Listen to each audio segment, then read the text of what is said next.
Hi, welcome to Sunil Maths tutorial. Functional analysis class number 23. In this video, we prove a theorem. Let us see the statement. Capital B be a Banach space. M and N are closed linear subspaces of B such that B is equals to M direct sum N. If Z is equals to X plus Y is unique expression for each vector in capital B as the sum of vectors in M and N respectively, then the mapping P defined by P of Z is equals to X is a projection on capital B whose range and null spaces are M and N.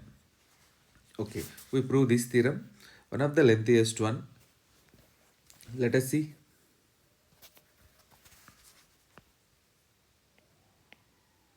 Let capital B is a Banach space. Capital B is a Banach space. And capital M comma N are closed linear subspaces of B. Closed linear subspaces of B such that capital B is direct sum of M and N.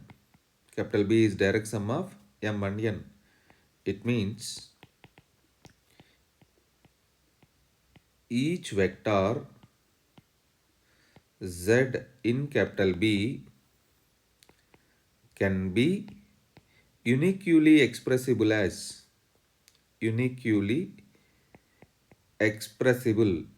or represented as Z is equals to X plus Y, where that X belongs to capital M and Y belongs to capital N. So right, now define an operator. Define an operator P on capital B as P of Z is equals to X for all Z belongs to capital B, where Z is an expression or unique expression X plus Y, and that X belongs to capital M, Y belongs to capital N. We define P of Z is equals to X. So it is very easy to see that. Then we can easily see that P is linear, P is idempotent, P is linear, P is idempotent, except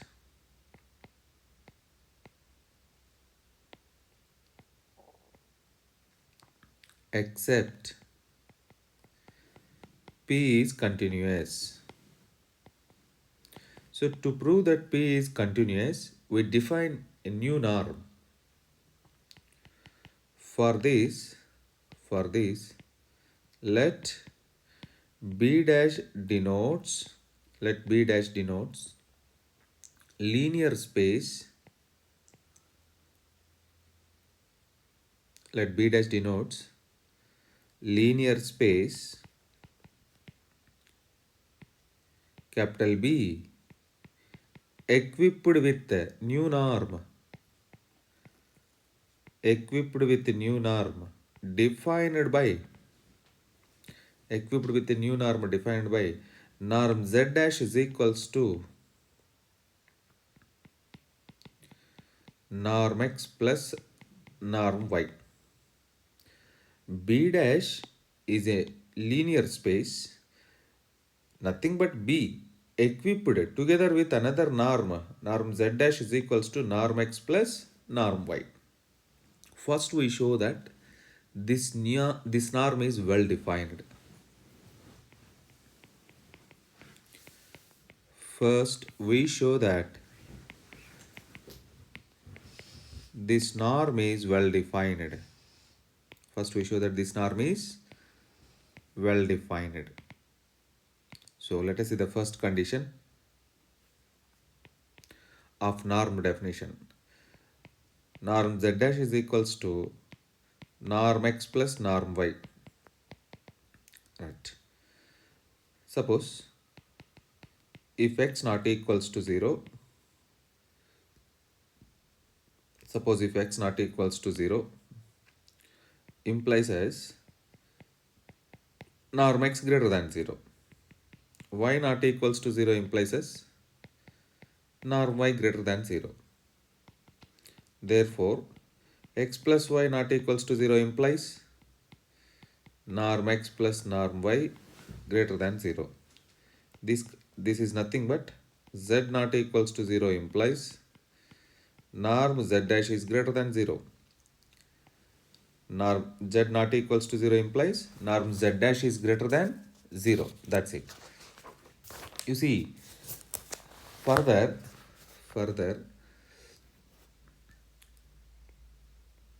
norm z dash is equals to 0 if and only if norm x is equals to 0 and norm y is equals to 0. If and only if x equals to 0 and y equals to 0. If and only if x plus y is equals to 0. Therefore, norm z dash is equals to 0 implies and implied by x plus y is equals to 0. Right. From these two conditions, the first property of norm is well defined. We go for second property. To prove the second property, let us take two elements. Let z is equals to x plus y, s is equals to p plus q, where x comma p belongs to capital M, y comma q belongs to capital N. Then z plus s is equals to, then what is z plus s? It is very simple, x plus p plus y plus q. Now norm z plus s dash is equals to norm x plus p plus norm y plus q, which is less than or equals to norm x plus norm p plus norm y plus norm q, which is less than or equals to norm x plus norm y. I am separating the elements, plus norm p plus norm q. This is nothing but norm z dash plus norm s dash. This is nothing but the second property of norm. This is nothing but the second property of the norm. Therefore, norm z plus s whole dash is less than or equals to norm z dash plus norm s dash. We prove two properties of norm. We go for third property of the norm. Let z is equals to x plus y, where x belongs to capital M and y belongs to capital N. Take a scalar alpha belongs to the field capital F such that alpha z is equals to alpha into x plus y. Now norm alpha z dash is equals to norm alpha x plus norm alpha y, which is equals to mod alpha into norm x plus mod alpha into norm y, which is equals to mod alpha into norm x plus norm y, which is equals to mod alpha into norm z dash. So this is nothing but third property of norm alpha z dash is equals to mod alpha into norm z dash for some scalar alpha. From these three conditions, this is condition number 3, here it is condition number 2, here it is condition number 2, and these two together with condition number 1. From these three conditions, we conclude that the norm defined as norm z dash is equals to norm x plus norm y is actually a norm or well defined norm. norm. So B dash is a Banach space together with this norm. B dash is a linear space together with this norm. I said that B dash, here it is. B dash denotes a linear space equipped with new norm. Equipped with new norm. So right. Now we show that this new norm. Now we show that this B is a Banach. This B dash is a Banach space. Next we show that B dash is a next we show that B dash is a Banach space. B dash is a Banach space. Next we show that B dash is a Banach space together with this norm with respect to this norm Z dash. So right, to prove that it is a Banach space, it is equivalent to show that it is complete. So we have to prove that B dash is complete. We have to prove that B dash is complete. So to prove that B dash is complete, let us take a Cauchy sequence in B dash. Let Zn be a Cauchy sequence. Let Zn be a Cauchy sequence in B dash, which implies for given epsilon greater than 0, there exists a positive integer. There exists a positive integer small n naught such that m comma n greater than or equals to n naught implies norm Zm minus Zn dash is less than epsilon. So right. So that is norm Zm minus Zn dash is less than epsilon, where remember that B dash is also equivalent to direct sum of m plus n. So this is nothing but this Zm can be written as xm plus ym minus Zn can be written as xn plus yn whole dash is less than epsilon. This can be written as norm xm minus xn plus ym minus yn whole dash is less than epsilon. Now split the norm. Norm xm minus xn plus norm ym minus yn is less than epsilon. This is clearly equivalent to norm xm minus xn is less than epsilon by 2. Norm ym minus yn is less than epsilon by 2. So this condition shows us the sequence xn and the sequence yn are Cauchy sequences. These sequences are Cauchy sequences in capital M and N respectively. They are Cauchy sequences in M and N respectively. And already we know that these M and N are closed subspaces. Since capital M comma N are closed subspaces, these are closed subspaces of the Banach space B, of the Banach space capital B.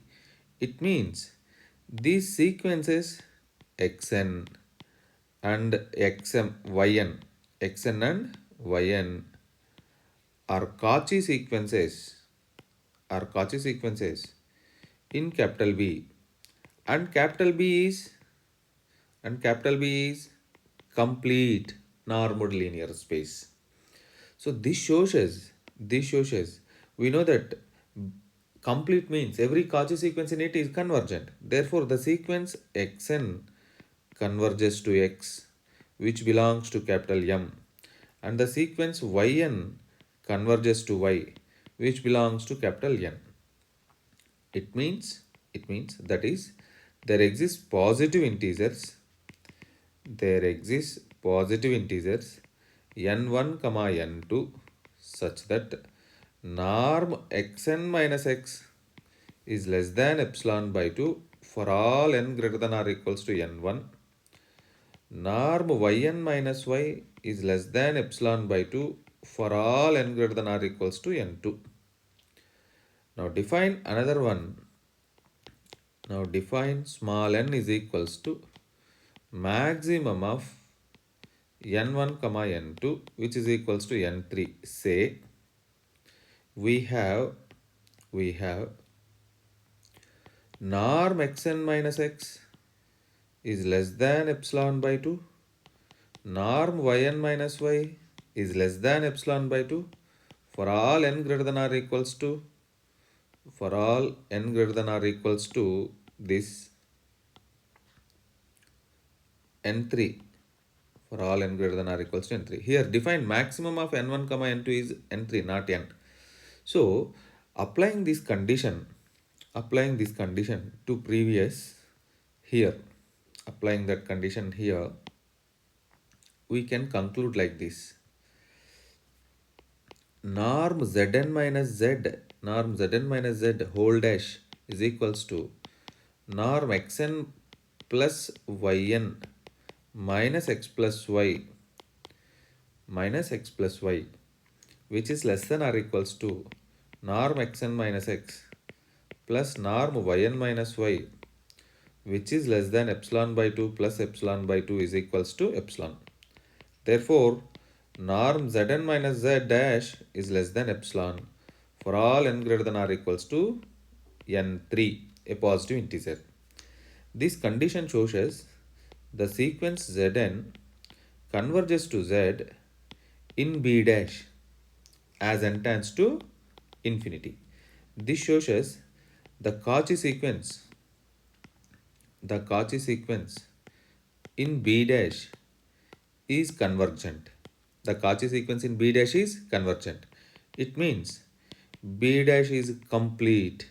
It means B dash is a Banach space. That's it. Now, to show that P is continuous, let us see. We have to show that P is continuous. Actually, our main aim is also to show that P is continuous. We develop all these conjecture to define the continuous linear transformation. Right. Now, to show that P is continuous from B into B dash, that P of Z is equals to X, norm P of Z is equals to norm X, which is less than or equals to norm X plus norm Y. I add the Y, so this equality becomes inequality, which is less than or equals to norm Z dash. Therefore, norm P of Z is less than or equals to norm Z dash. So this is the cause we define here norm Z is equals to norm X plus norm Y. That's why we prove that this norm Z dash is a well-defined norm. Here we use, for a simple one, here we use this norm Z dash to prove that P of Z is bounded. But the main aim is that new norm is well defined. This norm condition implies as P of Z is bounded. It means P is continuous. From P is continuous from where to where? B into B dash, which is also idempotent. It is very simple. Therefore, P is a projection. Right. Now, we have to prove that B dash and B have same topology. We have to prove that this B and B dash have same topology. This B and B dash have same topology. Suppose if capital T denotes, if capital T denotes the identity mapping, if capital T denotes the identity mapping, identity mapping of B dash onto B, then norm T of Z is equals to norm Z, which is equals to norm X plus Y, which is equals to norm X plus Y, which is less than or equals to norm X plus norm Y, which is less than or equals to norm Z dash, norm Z dash. Therefore, we conclude that norm T of Z is less than or equals to norm Z dash. This condition is true for all Z. This condition is true for all Z. So, from this we conclude that, capital T is bounded, capital T is bounded as well as it is continuous, it is continuous, that T is continuous from B dash to B, from B dash to, from B dash to B, this is right, from B dash to B. Therefore, we conclude that capital T is a homeomorphism, not homomorphism, homeomorphism, homeomorphism, because it is a one continuous and open mapping also, uh, homeomorphism. Therefore, B and B dash, B and B dash have same topology. B and B dash have same topology. This completes our theorem, hence proved. So one of the lengthiest theorem, we prove we prove this theorem in different stages. So one of the lengthiest one, be careful and write the notes and practice it once, then it is very easy to understand. Keep learning. Wish you all the best.